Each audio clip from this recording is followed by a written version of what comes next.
Pavel Peca patří mezi 8 nejbrutálnějších vrahů u nás odsouzených k doživotnímu vězení. Chladnokrevně sekerou zabil své nejbližší, manželku a 2 dcery. Přesto i on už za pár let může volně chodit mezi námi. Nejtvrdší trest u nás, doživotí, totiž ještě vůbec nemusí znamenat, že odsouzený zůstane za mřížemi až do své vlastní smrti. Je 19. května roku 1993. Manželství Pavla Pecy je dávno v troskách a opět přišel domů opilý. Dnes mu ale manželčiny výčitky vnuknou nejzrůdnější myšlenku. Odejde na dvůr a začne si chystat sekeru.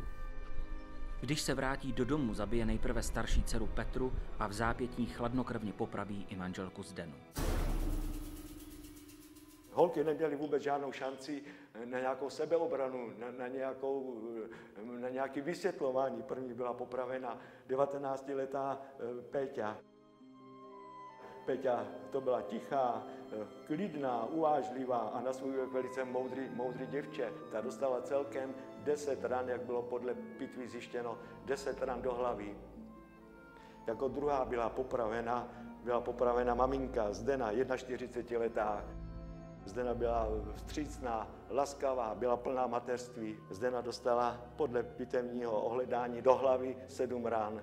A jako poslední po zhruba hodinovém čekání přišla o život Radka, která z mnoha důvodů trpěla nejvíc, protože vlastně byla vtažena přes znetvořená těla své sestry a maminky. Radka dostala 10 ran do hlavy, částečně byla amputovaná levá ruka a dva prsty. O pár hodin později zazvoní telefon na lince 158. Vyděšení sousedé Pecových se obávají, že v domě došlo k vraždě. Děsivý nález v tomto domku za mnou, kde Pecovi bydleli, notně zahýbal i otrlými kriminalisty. Jsme si říkali, že to nemohl udělat normální člověk, že to udělal prostě nějaký blázen. V životě jsem neviděl takovou situaci na místě činu. Prostě spoustu krve a nejhorší je rozsekané oběti a z toho 2 děti. Ten vrah byl od samého začátku naprosto známý. Tam byl totiž 16stránkový dopis, ve kterým popisoval otec těch dětí, Pavel Peca, proč to dělá. Když jsem viděl 3 sanitky a sousedy a všechny blízky, a maminka mě objala a řekla, že holky jsou po smrti, že je Peca vyvraždil.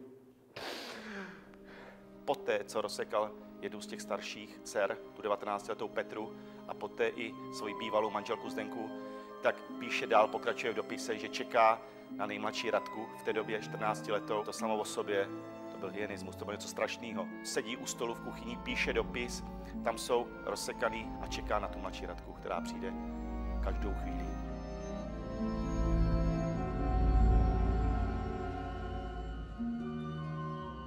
Takhle to u nás dopadlo. Jestli bych měl popisovat, co potom následovalo, jakým způsobem, jak se přestrojil, jak sklepním okénkem naprosto chladnokrevně odešel, jak nastoupil do autobusu, jak v hospodě u letců se díval na fotbal, jak si dal štamprle a tak dále. Kriminální služba hned zjišťovala poslední pohyb Pavla Pecy a zjistila, že on šel někde k řece podél řeky a do hospody. A tam ho také zadrželi, když popíjel nějakou kořálku. V těch místech, tady před tou restaurací, v tom roce 93 v květnu jsme přijížděli takhle a tady už stála hlídka a u nich byl tady skloněný Peca. Jsem se optal, co k tomu chce říct, proč vraždil. Tak on říkal, že původně chtěl zavraždit i sebevraždu, to však nedokázal, protože zjistil, že je příliš velký slaboch. Ale v podstatě ty slzy jsem myslel, že je lítost stahující se k činu, který spáchal, ale v podstatě on litoval sám sebe. Pavel Peca byl tady u Krajského soudu v Hradci Králové za brutální vraždy své manželky, 19leté dcery Petry a 14leté dcery Radky, odsouzen na 24 let za mřížemi. Po odvolání doktora Antla mu nejvyšší soud změnil trest na doživotí. Málo kdo ví, že trest odnětí svobody na doživotí znamená 20 let a možnost návratu a u těch nejhorších se zostřeným doživotím 30 let a možnost návratu.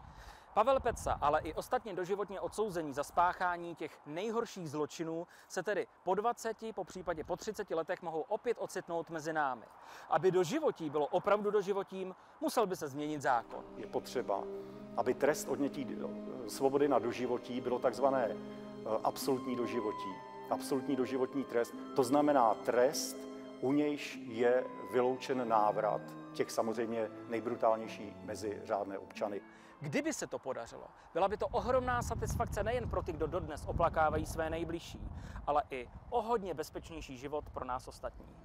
Mají tento trest všechny skandinávské státy, vedle Rakousko, Maďarsko, Slovenská republika, má to Francie, Velká Británie, Irsko a mohl bych jmenovat další státy. Beca je nenapravitelný člověk, ten bude jenom pokračovat ve svém divadle.